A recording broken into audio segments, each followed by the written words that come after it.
what really struck me about the story of Ypsilanti Township is that it used to be a place where people could thrive. That's very significant.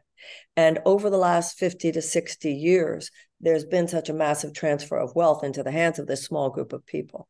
So when I meet people like yourself running for office, this is the zeitgeist of this moment. People who recognize the gaping wounds in our society, but are showing up and saying, oh, we're going to fix this. We are going to fix this. And that's why I hope you win your race, and why I appreciate your having me around, and why I look forward to meeting so many of the people that you know who are showing up for this grand season of repair that I think millions of people are being called to in America today. I looked at your platform after that conversation with LB, and I was just, yeah, that's what we need. And you spoke about the conditions here in Ypsilanti Township. For me, in working and trying to address youth programming, address gun violence, address housing, and our health disparities, that's where I found my work just morphed into. And you speak specifically to all of those in your platform. And if you could just share what comes to mind when about your platform and how you could address those issues here. And that's why people got to vote for you, Marianne. Well, thank you. You just mentioned the problems with health. Only very few people have easy access to adequate health in the, health possibilities in the United States. Only a few people, relative few people, have,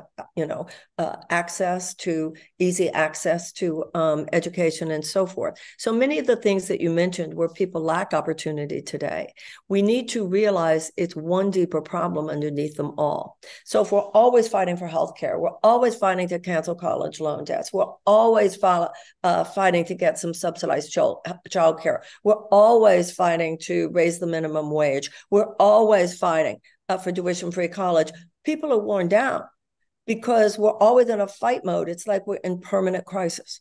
So what I'm saying is we got to step back here and realize there's one underlying problem here.